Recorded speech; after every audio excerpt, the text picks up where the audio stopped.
বাপ যদি এসে কয় যে তুই কয়টা বেতন পাস কি কবুনি? 10,000। 10,000 দেবো, 50,000 কোন আনবো? বিয়াই সাহেব কিছু মনে করেন, নাচতে একটু দেরি হয়ে গেল। আরে বিয়ে এ ব্যাপার না এগুলা। ঠিক আক্কা ছাওয়ালেন কি বাদ দেখা দিতেছে কেলিয়া কেলিয়া। আচ্ছা বিয়াই সাহেব, ছাওল কে বাজানি আল্লাহ বেশি বেশি কেলিয়ে মনে হইতেছে।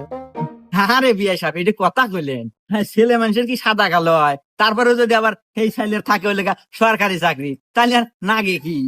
সরকারি চাকরি তা ঠিক আছে। আচ্ছা বাবা, তুমি মাসে বেতন পাও কত? পাই মাসে 50,000 টাকা। মাসে 50,000? কি রে, এখন না খারাই গেছো, যা তাড়াতাড়ি বক্স দিয়ে বিয়া ফাইনাল। তুই বেতন পাস 50,000, মাসে আমার কাজে দিস 10,000, আর 40,000 টাকা কাক দিস, তাড়াতাড়ি কর।